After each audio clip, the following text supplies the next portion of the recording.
Look, we all grew up with the posters on the wall, the capes, the symbols, the truth, justice, and the American way vibe. We see the Avengers or the Justice League pull up, drop a villain, and we cheer. But have you ever actually stepped back and looked at the paperwork? See, in the real world, there's this little thing called the Geneva Convention. It's the rulebook for how you're supposed to act when the gloves come off. And if we're being 100% real, your favorite heroes aren't just breaking the law. They're racking up charges that would put them in front of a world tribunal before the credits even roll. Welcome back to Decoded Comics. If you're new here, do yourself a favor, hit that like button, subscribe, and join the family so you don't miss any of these deep dives. Today, we're decoding the dark legal history of the icons, strictly by the books.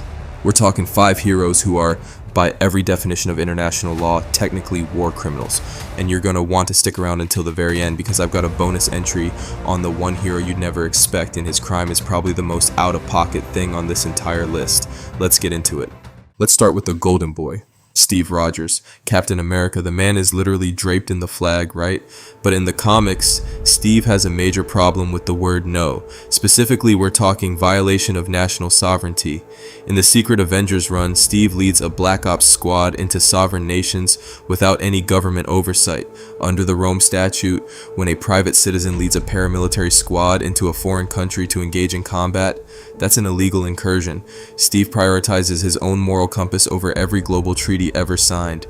I mean, Steve, I get it. You were frozen in a block of ice since the 40s. You probably think international waters is just a fancy brand of seltzer, but you can't just park a Quinjet in a foreign capital and shield bash the prime minister because your freedom sense was tingling. That's not a mission, Cap. That's an international incident that ends with you getting a do not fly list named after you.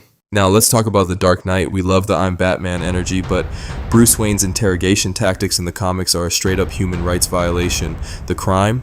Torture and inhuman treatment. The Third Geneva Convention is very clear. You cannot use physical or mental torture. In The Dark Knight Returns, Bruce's go-to is hanging a man off a 50-story building. That's not detective work, fam. That's psychological torture. Seriously, Bruce, you have more money than most small countries.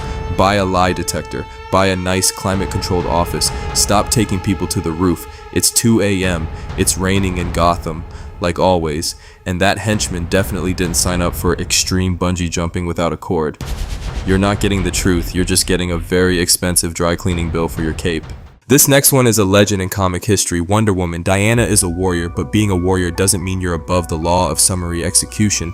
In Wonder Woman number 219, Diana faces Maxwell Lord. He's dangerous, sure, he's literally controlling Superman's mind, but when Diana snapped his neck, Lord was already wrapped in the lasso of truth. He was subdued.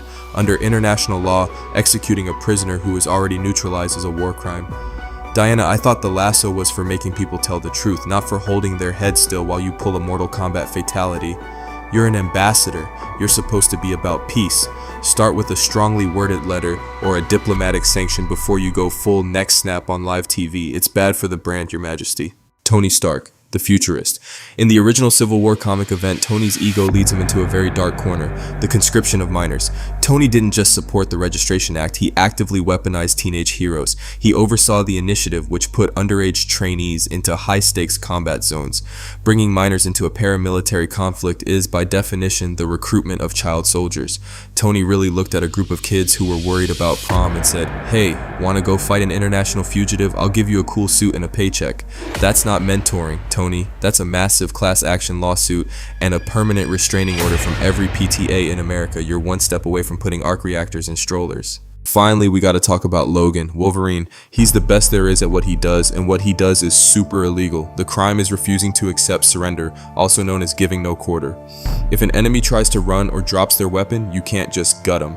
But in Uncanny X-Force, Logan leads a hit squad where surrender isn't even an option. Logan, I know your healing factor is fast, but your common sense factor is at absolute zero. You can't just turn every stealth mission into a hibachi grill session. People are trying to surrender, and you're treating their white flags like napkins. The UN is gonna run out of ink just trying to print your indictment. Since you stuck around this long, I've got a bonus for the real Decoded family. We're talking about the big blue Boy Scout himself, Superman. Now, Clark isn't usually out here snapping necks or using child soldiers, but he has a major habit of illegal deprivation of liberty. In multiple runs, specifically when he's feeling extra about protecting the world, Superman will fly a villain, or even a political dissident, straight to the Phantom Zone.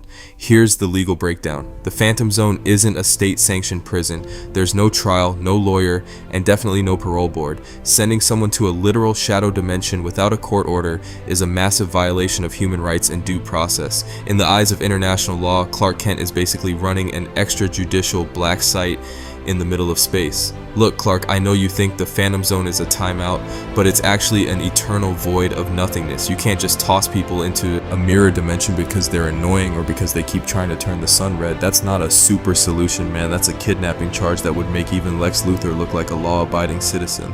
Look, at the end of the day, we want our heroes to do whatever it takes to save the world. We want them to be the shield and the sword that stands between us and the cosmic nightmares. But we have to realize that whatever it takes usually means breaking the very laws they claim to protect. When we stop holding them accountable, we're not cheering for heroes, we're cheering for gods who think they're above us. And honestly, this is why we all love these heroes, because they're willing to do the things that regular people are not willing to do. They take the weight of those choices so we don't have to. But when it really comes down to it, should international law be held against those who break it, even if they're wearing a cape? Is the world safer because they ignore the rules, or are they just making it more dangerous for the rest of us? I gotta know what the Decoded family thinks on this one. Was Diana justified in taking out Max Lord? Is Steve Rogers a patriot, or just a guy who likes to trespass? Drop your legal defense or your prosecution in the comments below. I'm going to be down there responding to the best takes. If you enjoyed this deep dive, hit that like button and make sure you're subscribed with notifications turned on. It really helps the channel grow and lets me keep digging into the lore you won't find anywhere else. I'm out of here for now, but I'll catch you on the next one. Peace.